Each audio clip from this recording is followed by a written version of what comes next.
नमस्कार, मी तुम्हाला दाखवणार आहे मस्त अशा झाडांना. तर खूप दिवस झाले मी आता गावाला होते, तर झाडांना पूर्ण मुंग्या झालेल्या आहेत. तर हे पहा, पूर्ण झाडाची वाट लावून टाकली त्या मुंग्याने. मी आता काय केलं, पूर्ण आहे ना त्यांना हे केलं, पाण्याने हे करून टाकलं आधी. आणि मग आता मी त्यांच्यावरती काय उपाय करणार आहे तेही तुम्हाला दाखवणार आहे. हे पूर्ण झाडं अशी भरली होती ना मुंग्याने. तर मी पाहालच, आता एवढं पाणी टाकलं तरी मुंग्या आहेत. हे पहा. तर आपण काय उपाय करणार आहोत तेही पाहूया. आता चला दाखवते तुम्हाला. आता मी तुम्हाला म्हटले होते काल की झाडाला मुंग्या लागल्या तर काय करायचं. आता आम्ही गावाला गेलो होतो, 15 दिवस झाले. तर काय झालं, झाडाला मुंग्या खूप आल्या. तर त्यामुळं आपण काय उपाय करायचा तर तो थोडक्यात आपण पाहणार होतं. इथे घेतला आहे कांदा आणि लसणीच्या पाकळ्या. तर साधारण हे 1 दिवस आपल्याला हे पाण्यामध्ये ठेवायचे आहेत. लसणीची सालं आहेत पहा तुम्ही, जे आपण लसूण सोलतो. तर त्यानंतर ही जी सालं असतात ती, तर मी ही रात्रभर नाही टाकते, आत्ता टाकलेली आहेत. तर मी हे अशीच ठेवणार आहे. 2 तास जरी ठेवलं ना तरी खूप होतं, कारण सालं हे बघा, कांद्याचं साल आहे आणि लसणीची साल आहे. तुम्हाला जर खूप वेळ असेल, 2-3 दिवस लागणार, तर तुम्ही 1-2 दिवस ठेवू शकता. त्याच्यासाठी खूप असं लागणार असेल ना अर्क उतरून, तर त्याच्यासाठी. तर इथे मी साधारण 1 दिवस किंवा आता सकाळी टाकले तर संध्याकाळी तुम्ही वापरू शकता.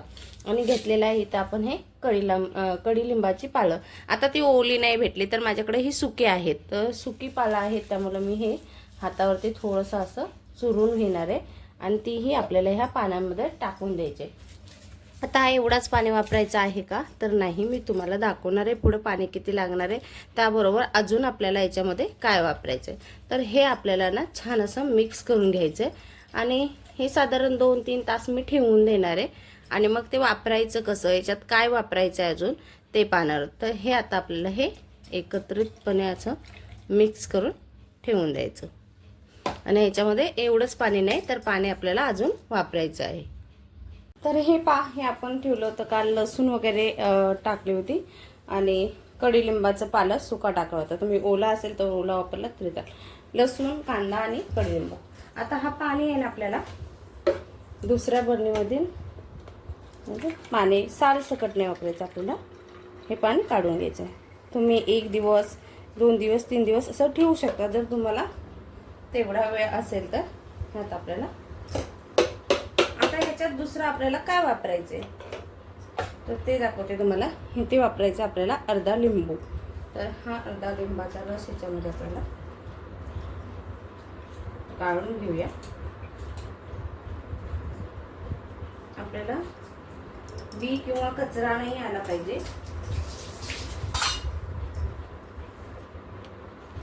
आता याच्यामध्ये आपण पाणी ना आपल्याला खूप सारं वापरायचं. हे पहा, तर हे एवढं मी पाणी वापरले.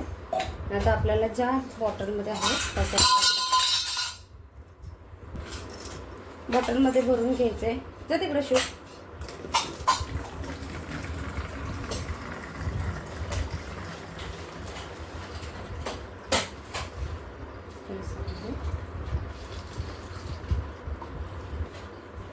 हे भरून घेतलं.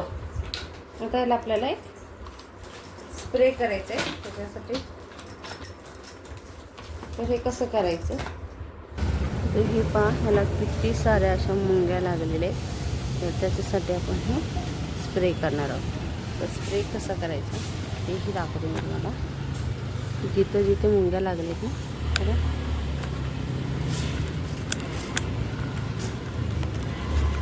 या पद्धतीने आपल्याला हे व्यवस्थित स्प्रे करून घ्यायचे सगळं. हा स्प्रे आहे ना, तुम्ही जर तुम्हाला वाटलं कमी नाही आला तर तुम्ही दुसऱ्या दिवशीही करू शकता. पण हे एकच दिवशी उपाय केलात ना तुम्ही, नक्की त्या मुंग्या सगळ्या जातात. आणि जिथून येत असतील ना तिकडे सगळीकडे स्प्रे करा. आणि ह्याच्याने खूप सारा फायदा होतो मुंग्यांचा. तुम्ही नक्की पहा. व्हिडिओ आवडला तर नक्की लाईक, शेअर, सबस्क्राईब करायला विसरू नका. हे पहा, मिरचीच्या झाडाला पण पूर्ण मुंग्या भरल्या होत्या आणि पूर्ण झाड खराब करून पूर्ण फुटलं होतं.